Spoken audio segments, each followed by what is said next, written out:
Em relação à teoria da tributação, a gente tem algumas questões, alguns comentários a fazer. Primeiro deles, quem de fato paga os impostos ou os tributos? Será o consumidor ou o produtor? Se você ler no texto do Jean Biagi, você vai identificar que a resposta é depende. Depende das características daquele produto. Então, um produto, um bem, um serviço que é oferecido, que é elástico, ou seja, a demanda varia muito em função da alteração de preço, a tendência é que o produtor absorva um aumento, uma modificação, um encargo a mais de tributo. Porque ele não consegue passar para o preço do produto final dele, porque a demanda cai muito. Um bem, um serviço em que há bens e serviços concorrentes, competitivos, substitutos, também acontece isso. O produtor normalmente tem que arcar com o tributo, não consegue repassar para o preço do produto, do bem ou serviço, aquele tributo. Por quê? Porque tem muitas opções, né? O consumidor tem a opção de usar um bem substituto, né? Se o trigo, por exemplo, o Brasil não é autossuficiente em trigo, né? Então aí o governo brasileiro decidiu aumentar a alíquota de imposto de importação, vamos dizer, sobre o trigo. O trigo ficou muito caro. As pessoas podem passar a comer pão de milho, mandioca, né? Tapioca, né? E simplesmente diminuir a quantidade de trigo que consome, bastante. Então, o fornecedor de trigo, a empresa que processa o trigo, transforma em pão, massa de pizza, sei lá, mais o que, essa empresa tem que arcar com aquele tributo adicional. Ela tem que absorver. É claro que isso é uma situação. Normalmente a gente tende a achar que é o consumidor que paga o tributo, né? Em muitos casos o consumidor paga o tributo. Vocês imaginem, por exemplo, petróleo, posto de gasolina. A Petrobras resolveu aumentar o preço do combustível. Não tem saída, né? A Petrobras vende para todos os postos, você não tem muita saída. Você não vai botar, sei lá, produzir cana-de-açúcar e botar álcool que você vai produzir dentro do seu carro. Não dá, né? Então, a resposta, quem de fato paga o tributo, paga o imposto? Depende. Depende da situação, da realidade, das características do bem e serviço que é vendido. Se ele for elástico, tende a ser o vendedor. Se ela for inelástico, né, ou seja, que a demanda não altere em função das variações de preço, aí tende a ser o consumidor que paga, né? Tá certo? Bom, outros aspectos. Nós temos diferentes tipos de impostos. A gente tem imposto sobre renda, tem imposto sobre produto industrializado, tem imposto sobre circulação de mercadorias, tem imposto sobre serviço, tem imposto sobre propriedade, propriedade de veículo automotor, propriedade territorial urbana, propriedade territorial rural. Temos imposto sobre a transmissão de bens, ITBI, transmissão de bens imóveis. Temos a imposto que incide sobre a transmissão em razão de morte, ou seja, a pessoa recebe uma herança, né? Os pais, os avós falecem, a pessoa recebeu uma herança, vai ser tributado, né? Ou seja, tem imposto sobre o consumo, como ICMS, ISS, né? Sobre serviços, sobre circulação de mercadoria, sobre produção de bens de consumo, e tem imposto sobre propriedade, tem imposto sobre renda. Esses são, genericamente, os impostos que nós temos no Brasil. Crítica aos impostos em cascata, um outro aspecto que é abordado no texto. O imposto em cascata é aquele imposto cumulativo, como a CPMF. Hoje nós temos como sinônimo de imposto não cumulativo o ICMS e o IPI, são impostos não cumulativos. IPI é o da União, ICMS do Estado. ICMS significa Imposto sobre Circulação de Mercadoria, IPI, Imposto sobre Produto Industrializado. Nós temos o ISS, Imposto sobre Serviço dos Municípios, a Prefeitura tem, que é cumulativo. É cumulativo. Então, se você tem um serviço prestando serviço para outro, prestando serviço para outro, chega no final da cadeia, aquele imposto vai acumulando e você paga muito tributo ali, em função do imposto que acumulou. Agora, se você tem um imposto como o ICMS ou IPI, o que acontece? Você pagou o imposto numa operação, aí vende para outra, aquele imposto que você pagou, quando você vai vender adiante, você pode diminuir aquele imposto que você já pagou, para não acumular, certo? O professor vai fazer um vídeo específico para fazer essa explicação do imposto quando ele não é em cascata, quando ele é não cumulativo, tá? Isso tem que ser feito no quadro. O imposto sobre o valor adicionado e suas vantagens. É o caso do ICMS. Qual é a grande vantagem? Ele é mais neutro, ele não interfere a decisão do agente econômico.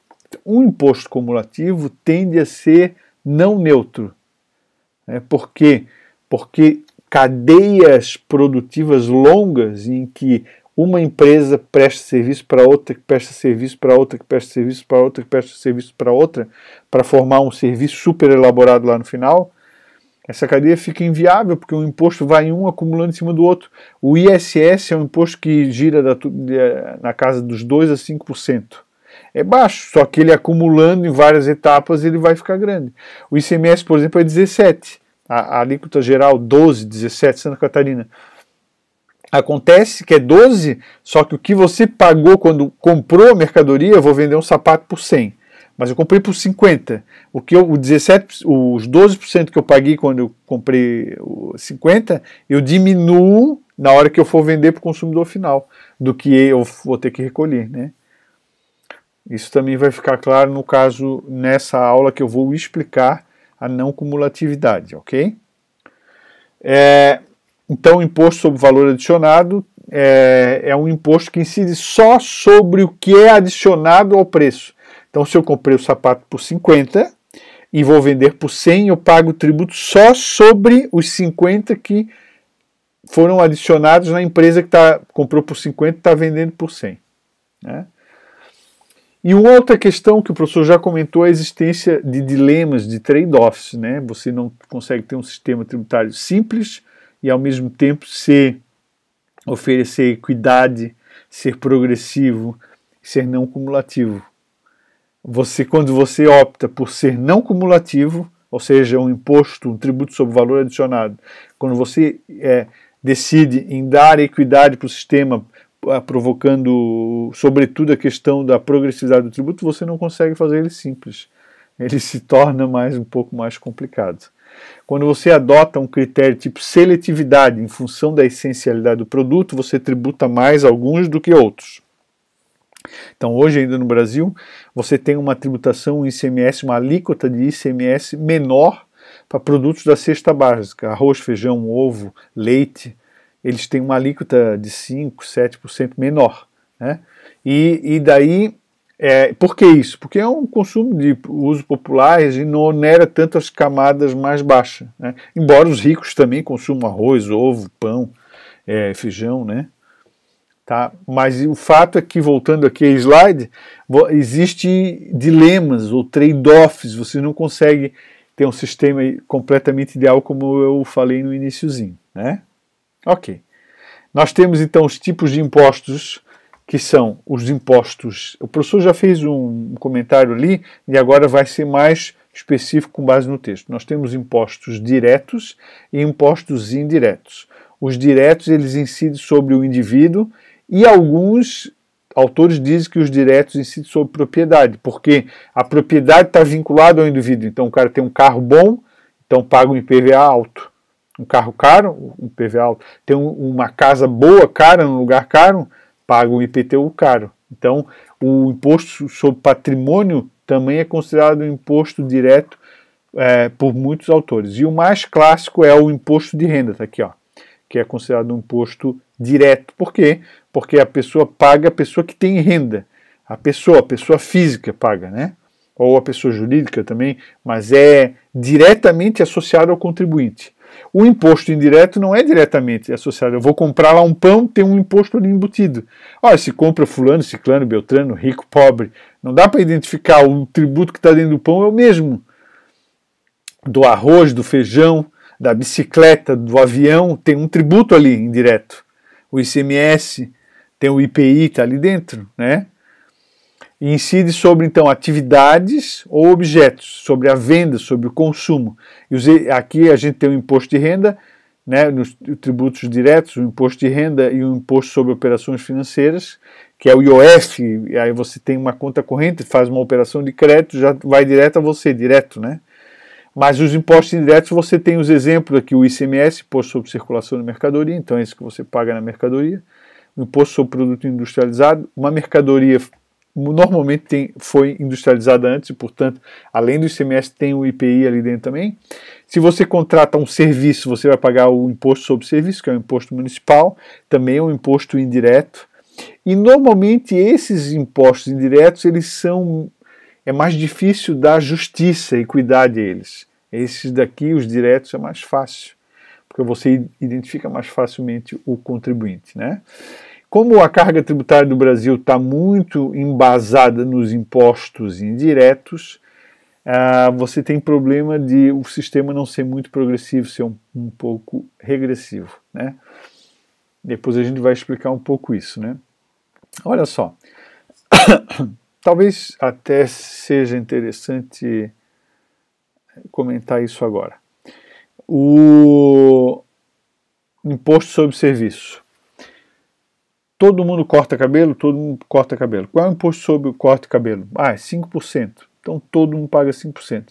O rico corta mais cabelo do que o pobre? Até corta mais vezes, talvez, né? Mas o pão. O rico come mais pão do que o pobre?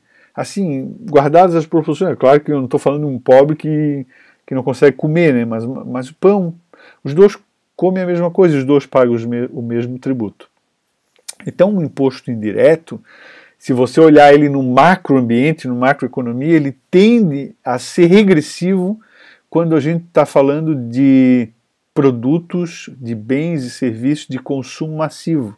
Como é o exemplo que eu dei agora, do pão, do arroz, do feijão, até do corte de cabelo, né? Guardadas as proporções, tá? Aqui tem o Pateta pensando aqui sobre os impostos sobre patrimônio, porque tem uma discussão se é direto ou indireto, né? Mas a gente, na nossa lista de exercícios, os exercícios que tem lá, eles tratam ele como um tributo direto, tá? Mas como isso aqui está embasado lá no livro do Jean Biagi, então a gente acabou fazendo assim, né? Dando essa ênfase, tá? Bom, eu vou ter que encerrar para no próximo vídeo a gente termine esse assunto.